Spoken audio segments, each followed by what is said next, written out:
All right, so what I wanted to kind of move on to is what happens when you have something that's a little bit more complex. Um, Not only do we have two different types of pipes, but we also have kind of an integrated stair stringer. The stringer being this little element on the side here that supports the treads, which are the flat part of the stair. Um, we've got glass, which has splits in it, and then we have basically kind of a more intriguing turn in the top and everything like that. So anyway, when you have something like this, you need to think through the process of how you're going to model it. It's not just going to be so cut and dry. There are things that you can straight draw in 2 dimensions and then just do a simple extrude, and then you need to construct pipes around that.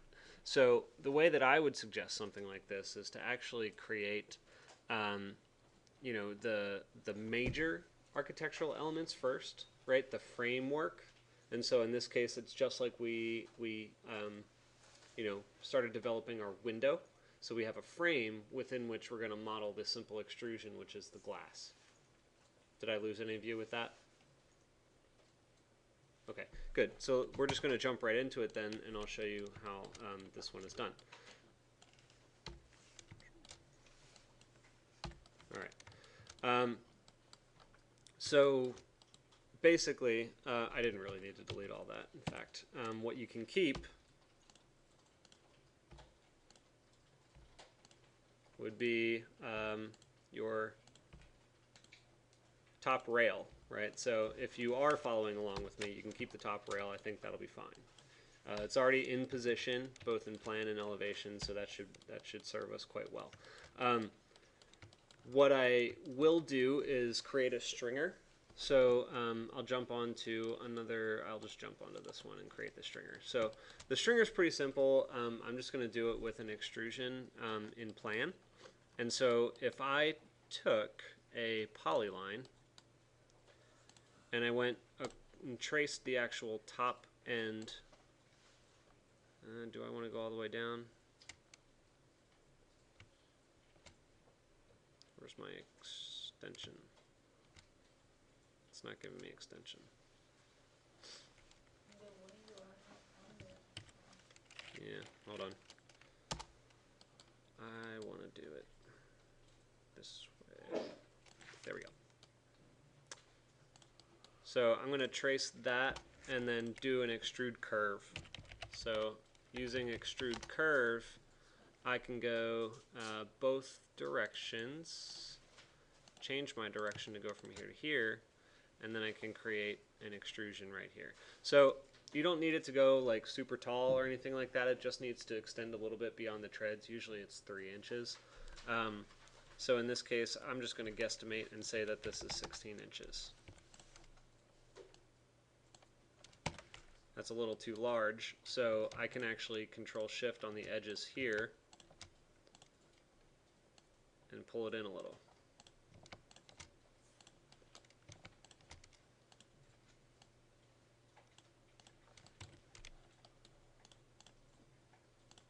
Alright, I can pull my poly surface up. And remember, all of this has project on, so I can just hold shift and make sure that it's in plane and dock it along there, and then it's in line. I will do the same thing. Actually, let me just do my extrude first. So I'll extrude surface now.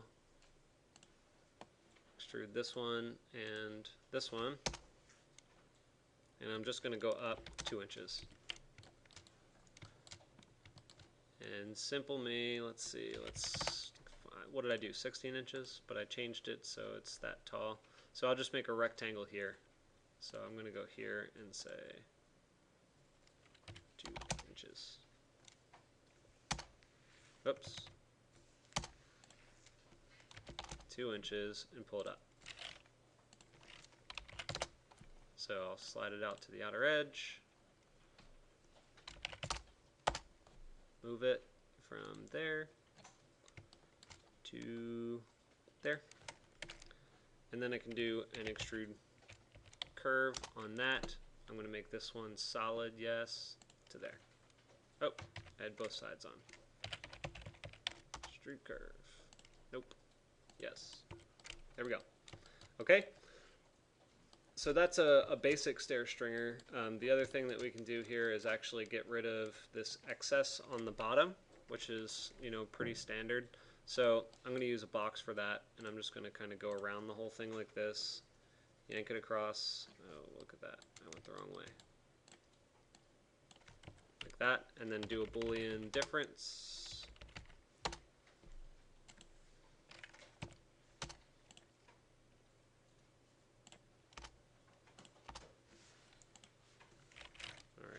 And we'll get rid of the surface underneath.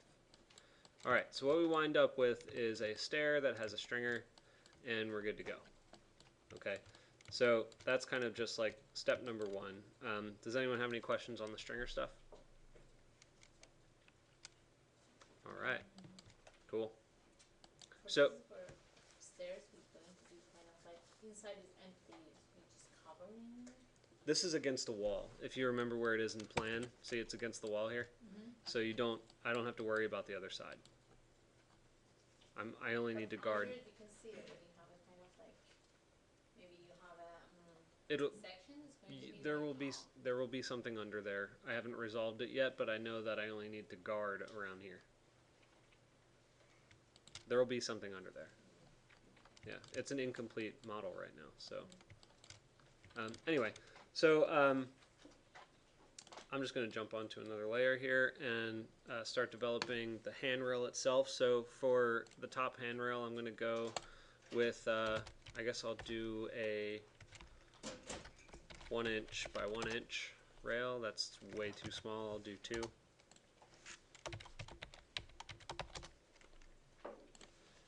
And I can move it by hovering over the midpoint and the midpoint, clicking that, and let's see, I'll turn project off and put it right there.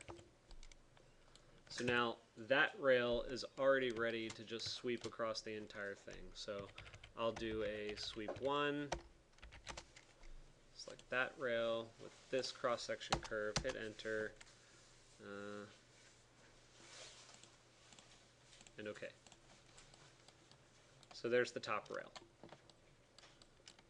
And now, you know, for the glass, right? The glass is a little bit different. The glass is going to need to be cut up, and you need to think about, you know, where exactly the splits are happening in plan and in elevation. So essentially, that's a tracing exercise and then a drawing exercise. So my plan of action for that would be, well, let me create a glass layer with something. There we go. So I would typically just start from the center point and just trace the whole underside. Oh, I need project on. Sorry, guys. See how easy it is to forget project? I do it all the time.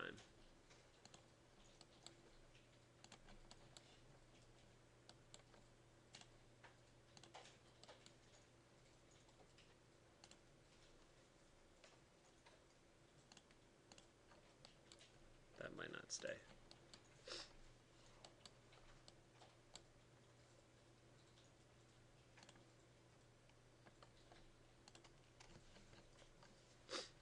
All right, so that's my profile, and so now I kind of just need to figure out where I'm going to be chopping it up. So I'm going to pull it off to the side and start playing with my line work. So if I do a line from there to there, and another line at the corner, oh, I'll start at the top and go straight down. That's not straight, is it? No, it's not.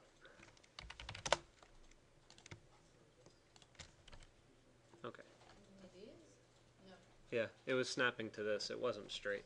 So I just drew it a little bit longer. It'll work. So this is kind of what the cue I'm taking is that at the corner here, at the corner there, it's being cut. And so I'm going to do something similar to that for each of my cuts. And then, you know, it'll be broken a couple times throughout the middle. Usually you don't go any longer than around 4 feet for a vertical support or something like that. With glass like this, you could probably extend it to something like 6 feet. This is a pretty small stair, so I'm just going to grab the midpoint and go to the midpoint down there. that'll be enough for me. So then I just grab all of these.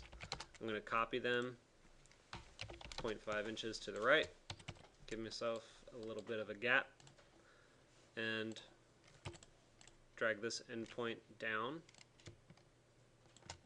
to intersect. And you can do the same thing with this. Oh, that one's not straight either. Hold on. These aren't straight. Having your lines be straight, guys, is incredibly important.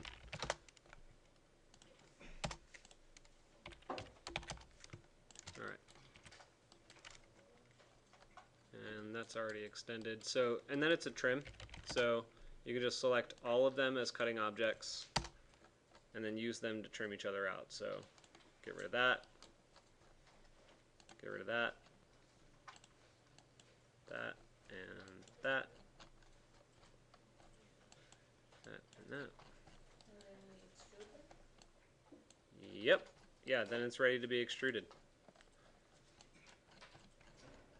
So provided you didn't make any mistakes with that, you can just select the objects, say Extrude Curve, make sure it's solid. And, you know, in this case, I'm just going to make it a 1/2 inch thick, so 0.5 inches. Then they're ready to move. So make sure you're selecting the extrusions. I'm just going to delete the curves, so I'm not really concerned with, oh, look at that, it moved aside. Yeah, there we go. That's fine. So I'll grab it by the midpoint here, and I'll move it back into place by the midpoint there.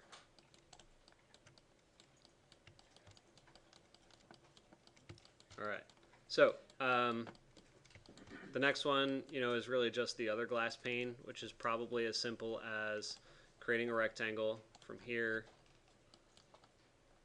Let's see, we want to go I'll just say 0.5 inches and then pull it all the way down there. Then we can move this over to the center, make sure that it's on top of the stair. So you guys are watching how I'm using each of the views, right? I'm constantly jumping from perspective to top to front to right all the time, because using those, you know, parallel projections are really going to be what, you know, fixes your workflow issues in the long run. So I'll create a little gap here by moving these back 0.5 inches. And then extrude curve up to there. Alright, so questions about the glass component. Is this helpful at all to see you guys just, or for you guys to just kind of like see me working through a more complex workflow and just understand my thought process? Yep. Okay, it's a little bit different for you guys, but I think that seeing that is kind of helpful. Oh, my glass is not on the stringer. That's probably alright. Okay. So I'm going to stop the video here. If you guys are playing around with this, actually, are any of you guys following along directly? Because I know a lot of you guys are going back to do the collisions thing. So, all right, I'm going to give you guys a little breather from just listening. And if you want to play around with this, by all means, go for it. But it's not necessary. What I would like you to do is get moving on your project so that you can get to this. And we'll reconvene in 10 minutes. Oh, also, it's 8:30 now, so feel free to take a break. In fact, I'll give us 15 minutes here, so we'll get going again at 8:45.